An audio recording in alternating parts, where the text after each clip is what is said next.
40 հանդիպում, 7868 մասնակից և 19 համայնք է ներգրաված, կրթվելը նորաձև է շարժմանը։ Հերթական հանդիպումը տեղի ունեցավ Երևանում։ «Իմ քայլի» հիմնադրամի գործադիր տնօրեն Աննա Հակոբյանը սկսեց իր ելույթը նորաձևություն բառի բացատրությամբ։ Նրա խոսքով հանրության շրջանում այդ բառը հաճախ ասոցացվում է միայն հագուստի, գեղագիտության, արտաքին տեսքի հետ։ Սակայն նոր բառագիրք Հայկազյան լեզու բառարանի համաձայն այն ունի ավելի խորքային ու համախմբող նշանակություն։ Նորակերտ, նորահնար, նորագյուտ, անսովոր, նոր ձևով, նոր և վայելչազարդ։ Հանդիպմանը ապահովված էր նաև մշակութային մասը։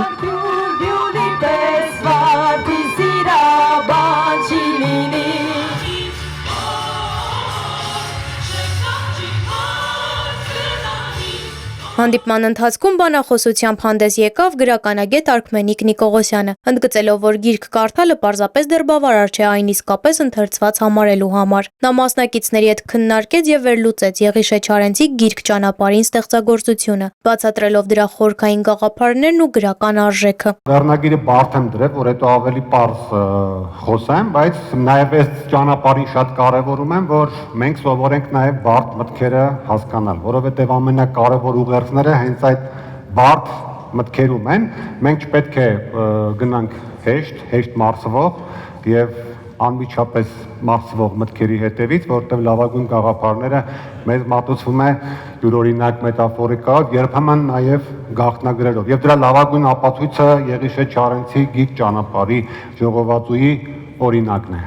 Իրական Հայաստան թեմայով հանդես եկավ Հայաստանի Հանրապետության վարչապետ Նիկոլ Փաշինյանը և եզրափակեց բանախոսությունների շարքը։ Օգտվելով նոր կտակարանի առակների բաժնից վարչապետը գրել էր մի առակ, ինչը ըստ վարչապետի ընդհանուր առմամբ արտահայտում էր բանախոսության ասելիքը առակի ժանրում։ Իսկ ո՞րն էր իրական Հայաստանի գաղափարախոսությունը։ Իրական Հայաստանի գաղափարախոսությունը նրա մասին է, որ մենք հայրենիք փնտրելու եւ հայրենիքի մասին երազելու անհրաժեշտություն չունենք, որովհետև մենք գտել ենք մեր հայրենիքը եւ այդ հայրենիքը Հայաստանի Հանրապետությունն է 29743 քառակուսի կիլոմետր տարածքով։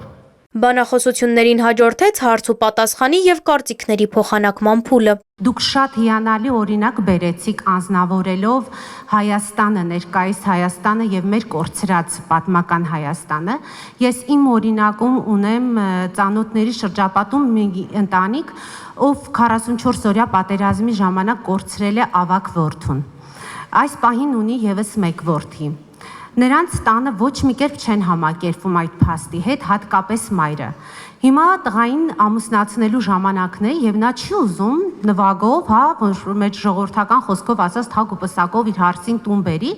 մեկնաբանելով, որ եթե տղաս կենթանի լիներ, իմ ուրախությունը լիարժեք կլիներ։ Նաև այստեղ ինչի է հատկանշական այս օրինակս, որ շրջապատում բոլորը գիտակցում են, որ դու կորցրել ես մեկիդ, բայց վայելի մյուսիդ սերը, մյուսիդ երջանկությունը, բայց ոչ մեկ չի համարձակվում հենց անձամբ առճակատ ներկայացնելու կնոջը, որ դու սխալ ես։ Խոսում են միայն հետևից։ Ինչ ենք անում մենք Հայաստանում։ Մենք բոլորս գիտակցում ենք, որ կորցրել ենք մեր պատմական Հայաստանը, բայց մենք մեկս մյուսին չենք ասում, որ մենք ունենք ներկա Հայաստան ու մենք պետքա վայելենք այս Հայաստանը։ Ես ասում եմ, որ այս Հայաստանը իմն է,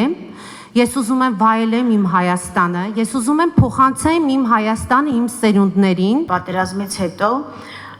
մայրիկներից մեկը կրկին երկրորդ որդին ուներ, մեկին կորցրել էր պատերազմում, եւ շատ չանցած երևի 2 տարի անգամ չէր անցել, որ երկրորդ որդու հարսանիքն էր։ Ես հրավիրված էի այդ հարսանիքին եւ մասնակցեցի, եւ այդ մայրը կարմիր զգեստ էր հագել, զուռնա դհոլով եկան, ամբողջ հարսանիքը զուռնա դհոլով հարսին հանեցին, բերեցին, տարան եւ Քեփայցին եւ ինքը անձամբ պարում էր։ Դրանից ավելի ուժեղ ու հուզիչ տեսարան ես չեմ հանդիպել, բայց դա չի նշանակում, որ այս մայրը ավելի պակաս էր սիրում, պակաս է սիրում իրան մահացած որդուն, քան ձեր։ Սա ուղղակի դիմադրողականության, անձի, կյանքի փիլիսոփայության, օրինակ խղճահարության առարկա չլինելու ոչ մի պարագայում, շատ այլ գործոններից կախված դիրքավորում է,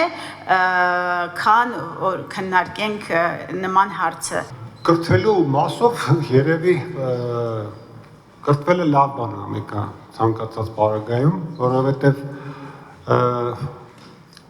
ոչ այնքան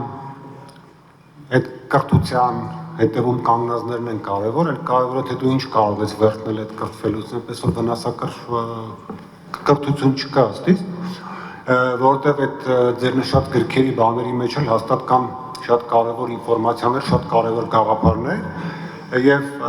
ես իմ կյանքի փորձից էլ ասեմ, ընդհանրապես ընթերցողների այդ շփումների փորձից էլ, որ այդուհանդերձ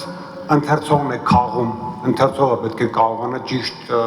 կարդալ, քաղել։ Հաջորդ հանդիպումները տեղի են ունենալու հունիսի 15-ին Արտաշատում, հունիսի 21-ին Մարալիկում, հունիսի 28-ին Երևանում, հուլիսի 6-ին Աշտարակում եւ հուլիսի 13-ին Մարտունիում։